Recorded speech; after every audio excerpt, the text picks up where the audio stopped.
Hi. Just working. Live from a windy, stormy Sunday in Wrangell, Alaska. We're bringing you 20 minutes of Oh. live and updates. What's that? There's something on my head. Are we vertical? Can everybody see us? All two of you? Bob's there. Hi, Bob. Hi.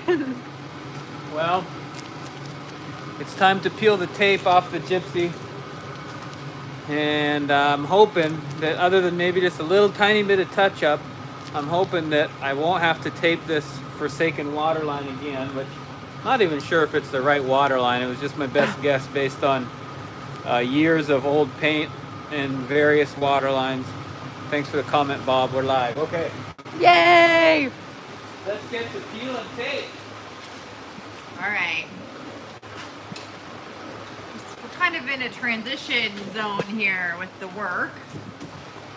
Scott's big projects. Lucky for me, I was able to find some Amercoat 229 topside acrylic epoxy, but mostly it's red oxide. That's the Gypsy's color, is red oxide. And this was the only partial gallon of probably 10-year-old red oxide paint in Wrangell, and unfortunately Don found some in his paint cabinet, and so we were able to get some pretty good matching red, although it's probably 12 years newer than the old red, so it's not exactly a perfect match, but it at least it's the right color. And from there I'll be able to work on the top side or the edges of the boat when it's in the water. On a nice weather day, I'll actually just be able to work on reconditioning that whole side. I'll have it painted down to the water line, which I hope is close to the real water line of the boat. But anyhow, so this is a good stage for now. Not a perfect long-term solution necessarily, but we're here to keep the boat from sinking. We don't need it to look perfect as much as I want it to look perfect. So I gotta get my ladder so I can reach up there.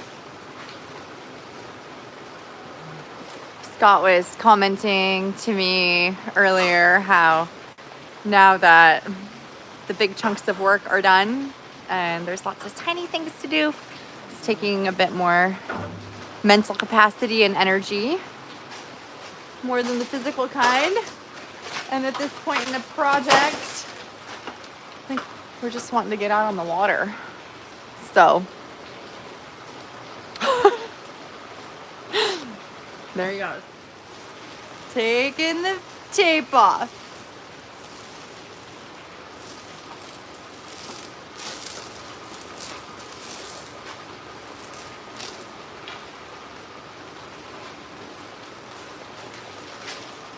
Turn the camera around. Yeah, I'm going to follow you. Switch to the other lens. Oh, switch to the other view. Oh. That makes life easier. Hi, Jeff. Thank you. Hi, thanks, William.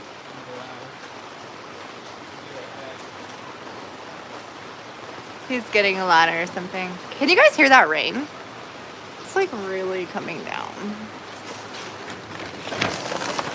Last night it literally looked like it was raining buckets. It's not raining that hard, but it sounds like it from inside the tent.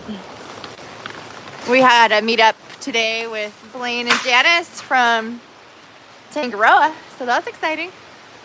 More to come.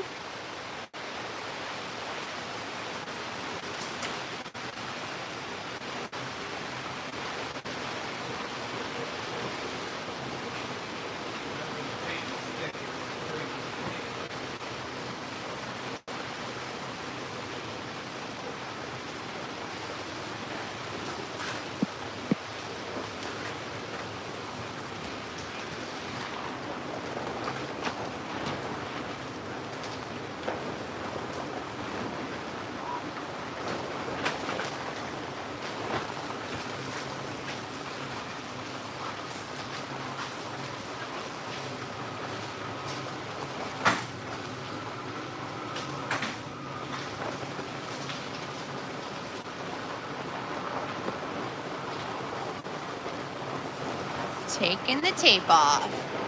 Hopefully for the last time.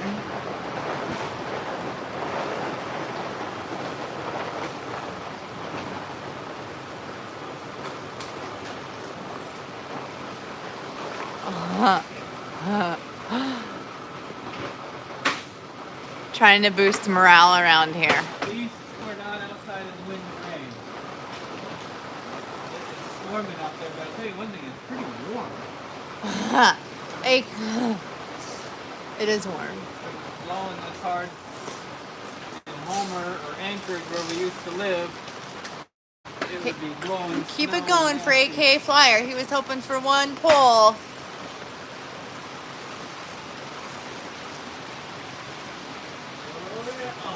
Oh man. Was it even worth it? Just kidding. Eric asked, do you guys do a clear coat after the tape is off? We're just happy we got any kind of top coat on here. And no, this is like a high gloss top coat painted. This is actually how it's meant to be used. Only need one coat of it. It's glossy, UV resistant, goes on thick. Complete coverage in just one coat. And that's even how it's designed to be used. If you do more than one coat, it's really just for like extra UV. You want it more. Probably want to talk louder by the heater. Oh, you could put 2 coats on there, but it's really not necessary. Yeah, AK Flyers can't hear you. 2 coats not necessary. 1 coat's enough with this stuff. It's an acrylic epoxy. It goes on pretty heavy and complete coverage in a single coat. William says, tell Scott he can come help paint our 72 F250 4x4. Hi, boy. LOL, with all his painting experience. Oh, yeah. I got lots to paint on here still. Yeah. And then we've got Freddie saying, hello, Audrey and Scott. Wow, the Alaskan Gypsy does look very nice already. Yeah, thank you, Freddie. She is starting to come back to life. There we go. Almost to the bow. Oh my gosh, oh my gosh, oh my gosh. Ah! Make it. Oh yeah.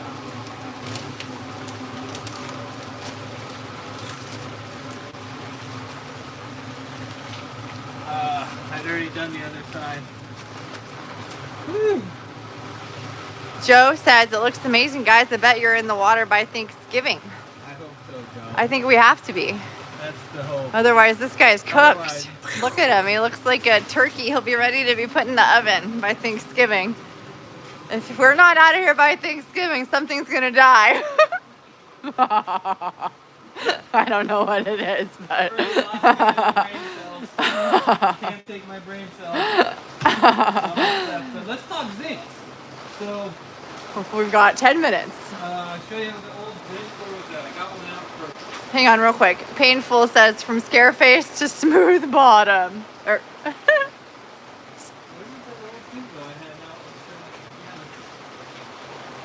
If you guys are just joining us, we had a pretty awesome visit today with Janice and Blaine from Tangaroa.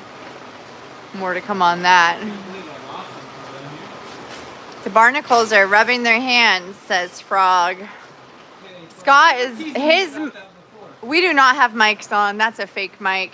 That's for a different camera. Okay. Here's the old style zinc that was on the Gypsy. The 10-pound weld-on style zinc that the builder of the boat, Dave, had modified to be bolt-on, which is pretty slick right now. And Stormy.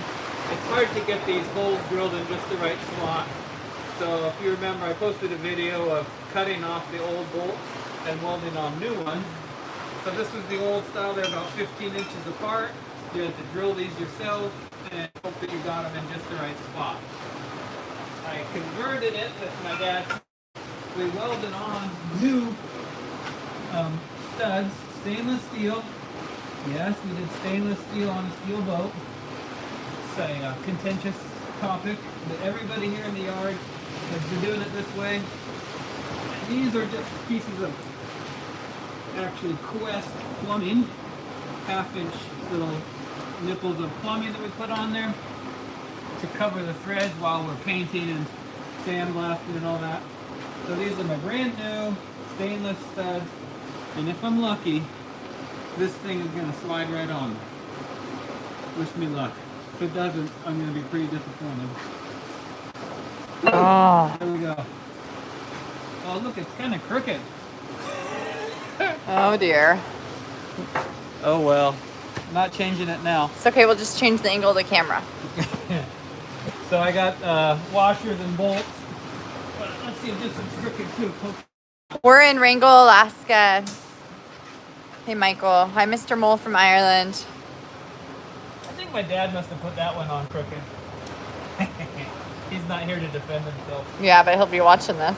I probably laid it out for him, but he probably welded it right where I told him. It doesn't really matter. The fish won't mind. Let's see how this one looks.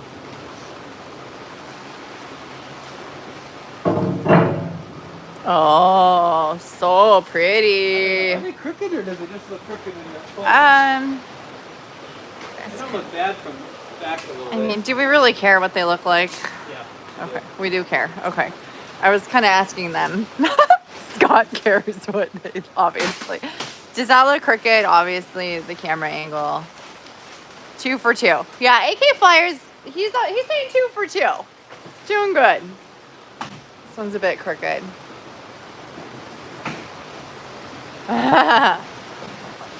Yeah, I would say Gary left a lot of marks. Good ones. Hi. That's weird. I got a hardware in here.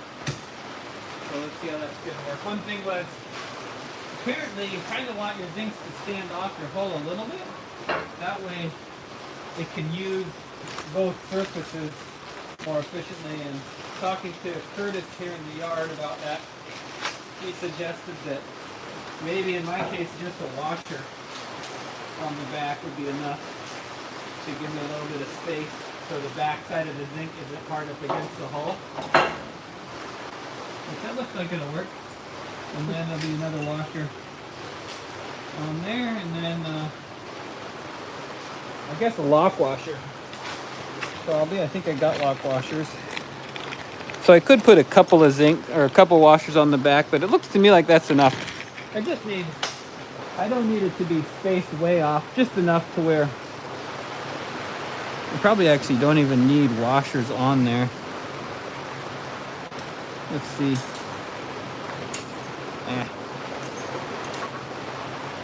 I could probably just get away with just a lock washer. Would be fine. I think I got enough washers for both.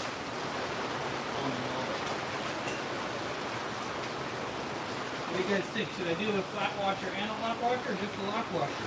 It's steel on steel. Freddie says you should use nylon lock nuts. Yeah.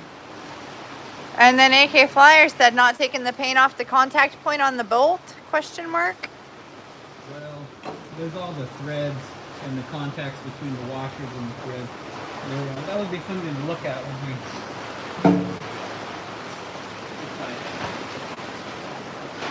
scrape that off. It's got a lot of layers of paint in there. Probably could. Think about that. I would use the washer and the lock washer, says Jeff. It would theoretically Hi, Angel. increase my zone of contact. It can be hard to actually get it clean.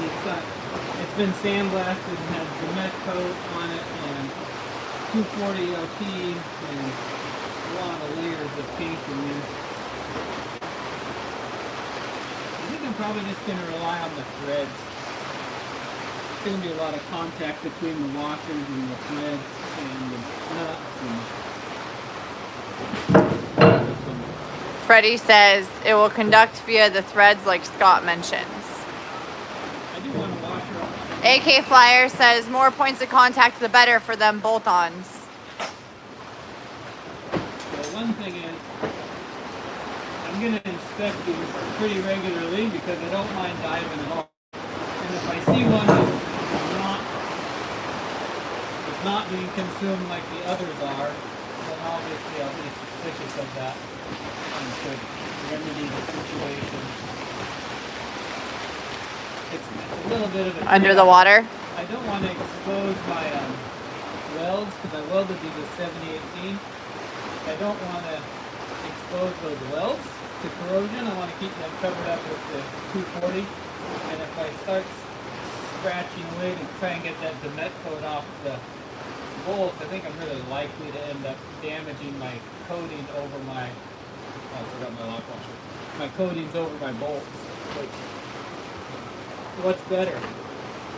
Cleaning that contact and risking rust, or leaving the bolt painted?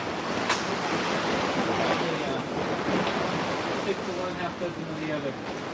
Long term, I guess I'd rather avoid rust. And I think I'll know if the zinc isn't. It's storming out there. Yeah, it is. It's pouring rain. It's loud in here. I don't know if you guys are hearing that. But Jason Grayson said, "What's up? How you been?" Do you know James Grayson? Okay. Anyhow, that's funny. That was probably a spammer comment trying to get me to say someone's name. Good job. You're doing such a great job on the Man Like the Work. Hopefully them things they're putting on will help from corrosion. Thanks, Joshua. Yeah, we got a big storm going on out there. I'll show you guys. Whoa. I'm actually going to be leaving. We're going to be calling this live off here in just a minute. I'm supposed to be heading out. Holy cow.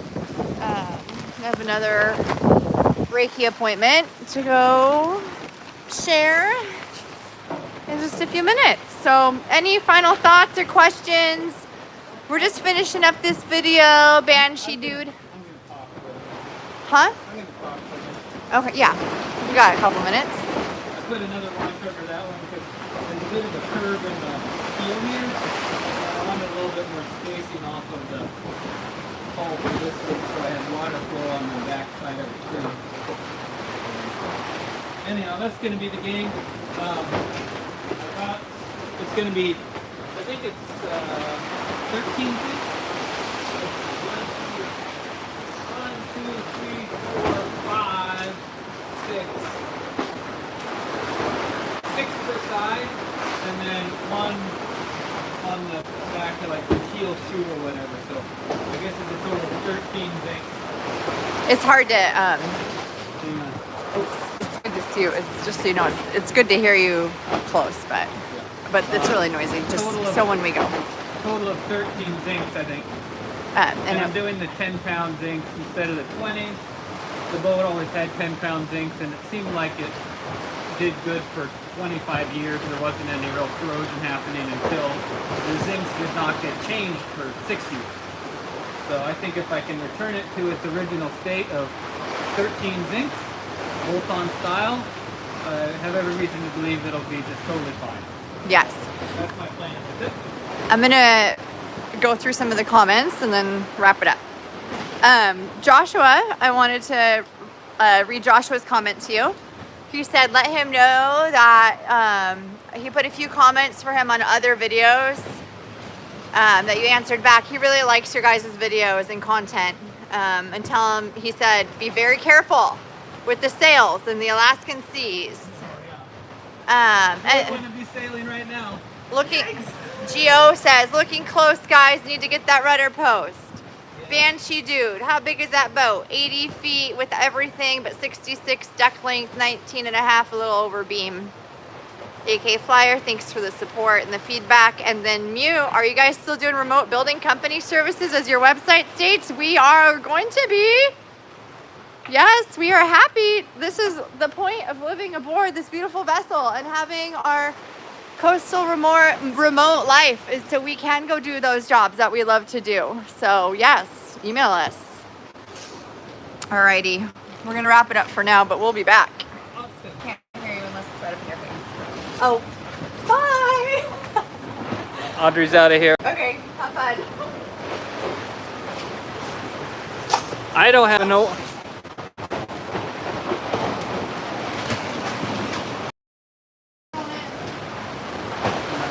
Okay, I was just looking at your comments. It's a hell of a gust hitting right now. There's just standing water building up outside the tent. Look at this. Oh! Look at all that water flowing. Holy cow. Oh my god, the plywood's gonna... Wow. It's not a plywood, it's a 2x4. Anyway, bye! Quite the squall hitting here. Holy cow. It's getting gnarly out there. Well, I'm thinking it's about time to take this tent down because I'm getting billed about double the rate for having the larger square footage around the boat. And really I needed it for my painting. Kind of looks like the wind is going to take it down for me today. Holy smoke. Can just hear the wind ripping through the rigging out there. Wow. Oh man, I'm gonna blow the door in. Uh-oh.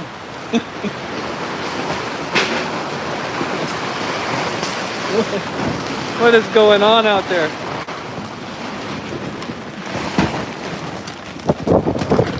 Oh my gosh. I think I better screw this board in before the wind rips it off. This whole tent is not really anchored down to anything. It's just kind of hooked up to the boat.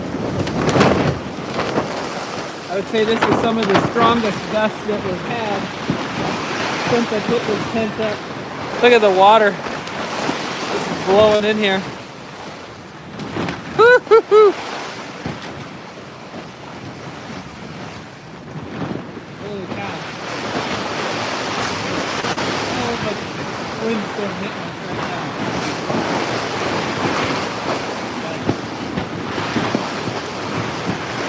I was going to spend a minute talking about the status of the project.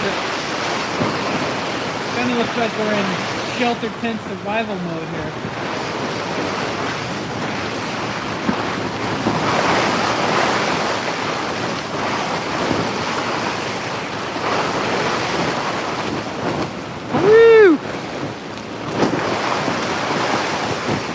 This is the inner wall of the tent. I got a second wall out there.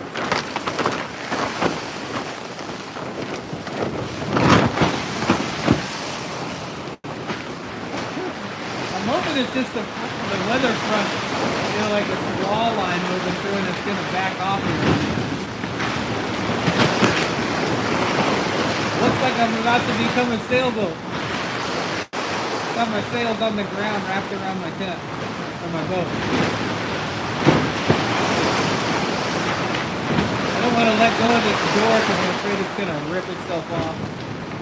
But I got my screw gun over there. If I can get a hold of it and just screw this thing closed.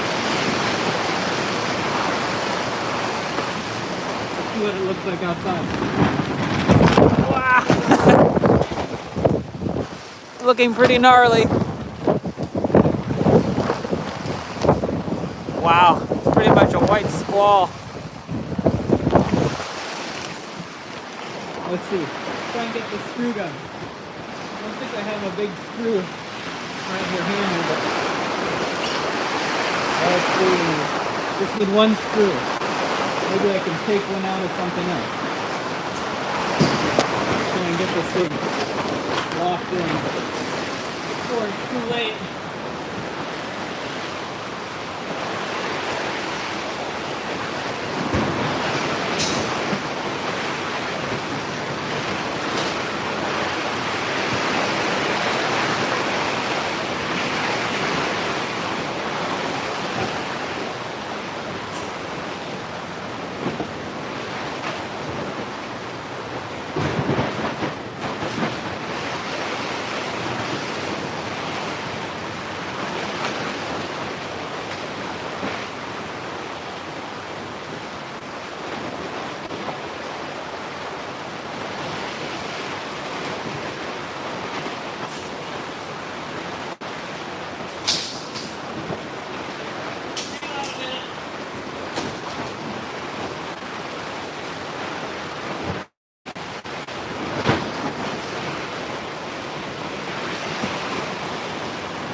Got it kind of pinned in there. Holy smokes. Yeah. We're in Wrangell, Alaska, and a pretty serious wind front just hit us, and it's absolutely pouring rain. And I'm inside of a plastic shelter tent around my boat, and my door has a 2x4 on it just for weight. And that thing was flapping around. I'm afraid it was gonna self-destruct.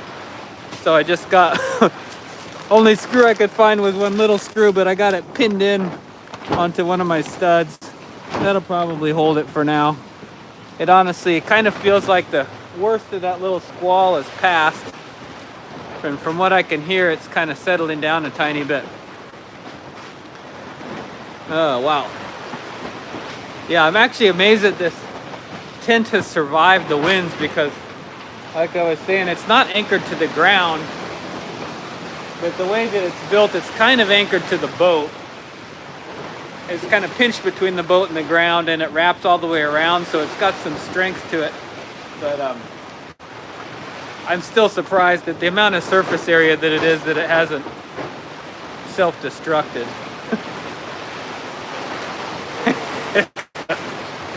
I got a floor.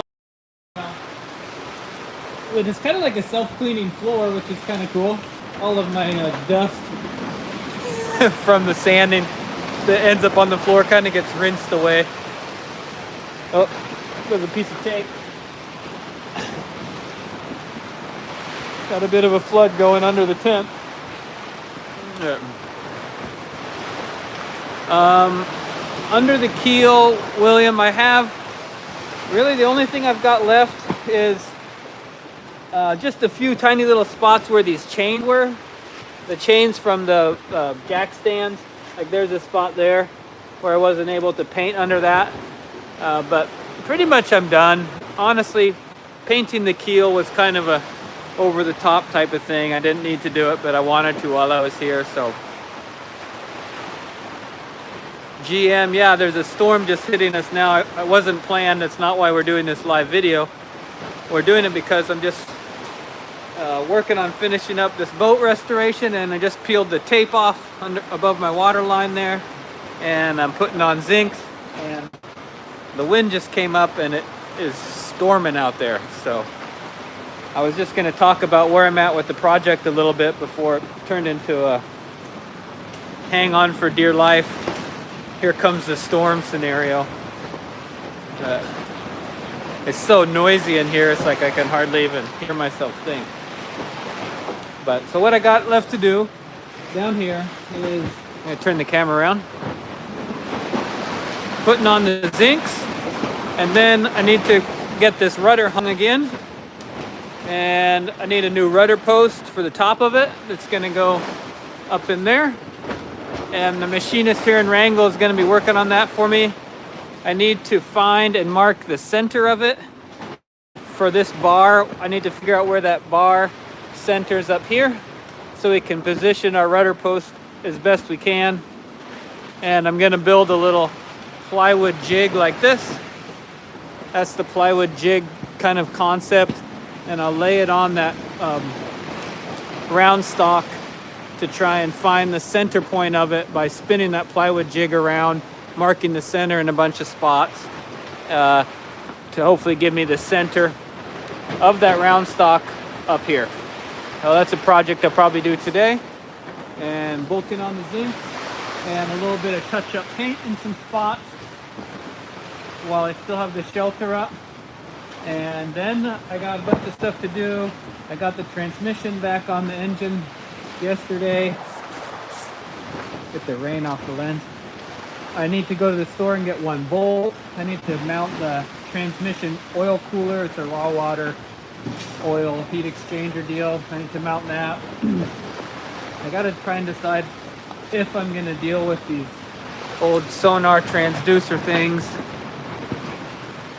This thing is a forward-looking sonar from the 90s, twin scope. It's going up through a 2-inch through hole, which is kind of good. It's standard. It looks like a big object, but it's actually just a 2-inch pipe that it goes through. And so I might just look at getting a modern transducer to put in there. And then in the back, I have another 2-inch through hole that I'm thinking about enlarging to Look at all this water there. I got my electrical cords up on the blocks. I got running by the heater. I'm thinking about changing over this transducer here to give it a 4-inch hole so that I could put one of the modern chirp style transducers in there. And the reason I'd like to do that is I hear that with those units you can get a reading on whether the bottom is rock, sand, mud, gravel. Oh, my light just fell off. Whoa. Hang on a minute. And that would be pretty nice for anchoring. It's not for fishing so much for me. It would just be for knowing if I'm anchoring in mud, sand, gravel, rocks, or whatever. So I'm thinking about doing that. But if you want, I'm going to walk outside. We can check out the storm a little bit. And I'd love to find a big screw so I could really pin that door closed. But I can show you what's going on there with the weather out there. Other than we can tell it's going crazy. I think that I put my tool belt away that had one of my screws in it. Let me take a look here. Put the tool belt in here. Outside. Oh no, there's my tool belt right there. So I can grab a long screw and pin that door closed when I leave. Bear with me. We'll go check out the storm. And go up in the wheelhouse. See if it blows through or not. Woo-hoo-hoo!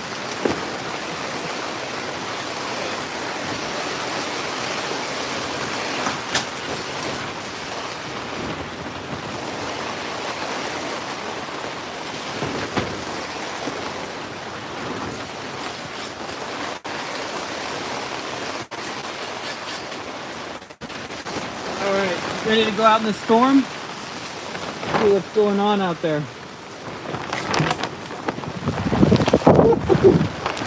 Let's see. I'm gonna screw this. Let's get it over there. Let's screw this board up. Hope it doesn't go away.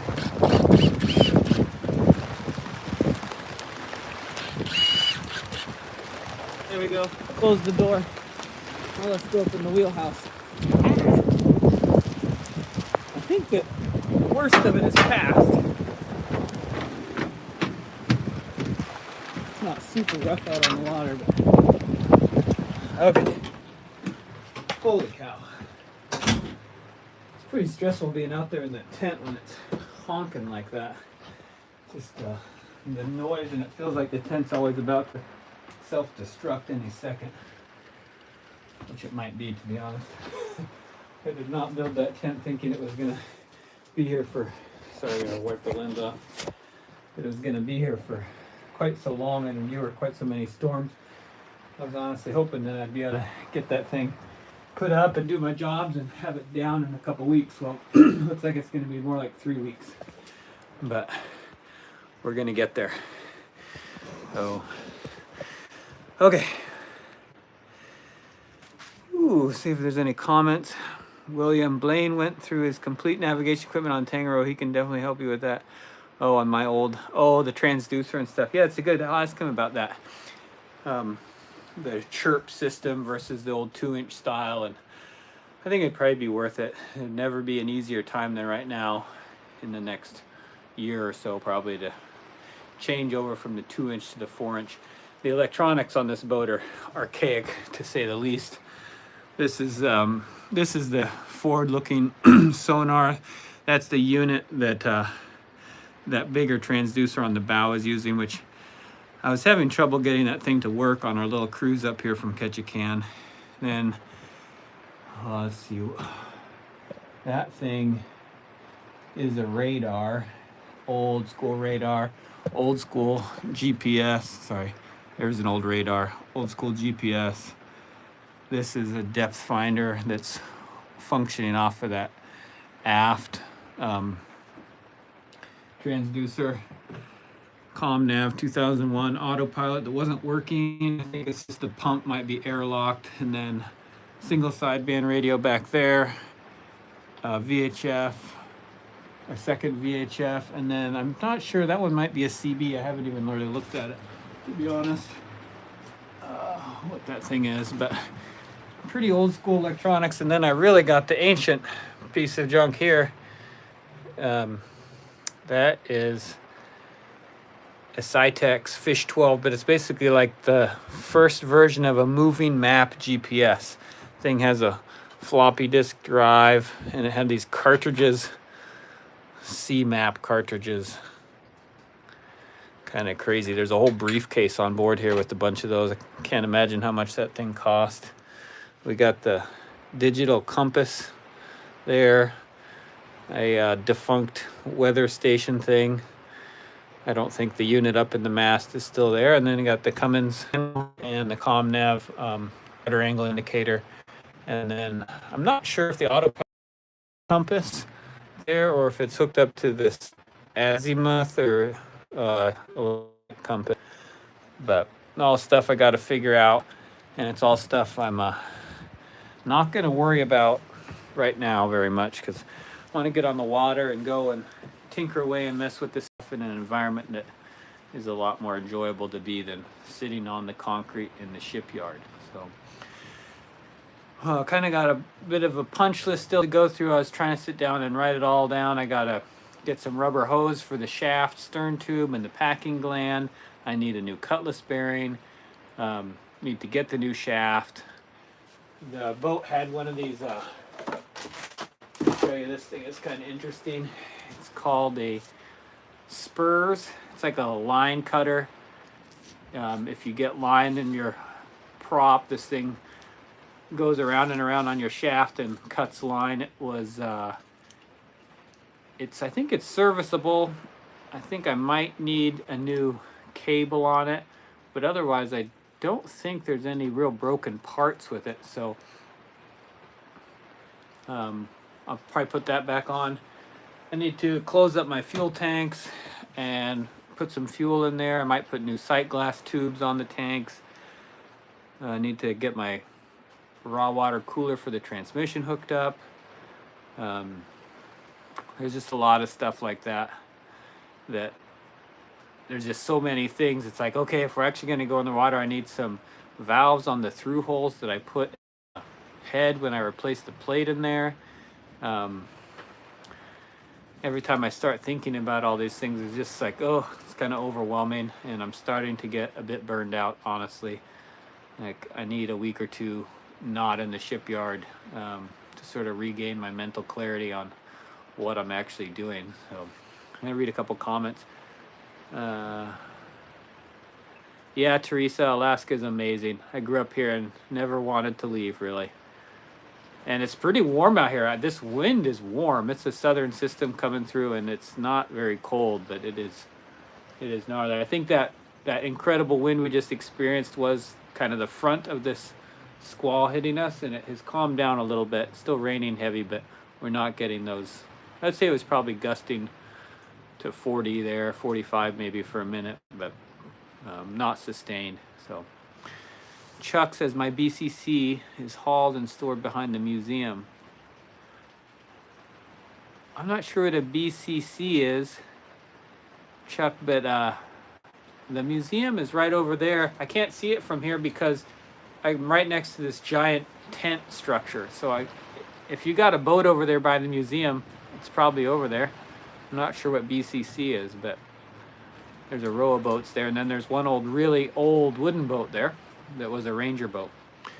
Joshua, did you ever hear the boat ever run and see how things work before you got it? Or is this something you were going to find out if everything actually worked? We got the boat in Ketchikan and ran. Took 2 days, took our time, enjoyed it.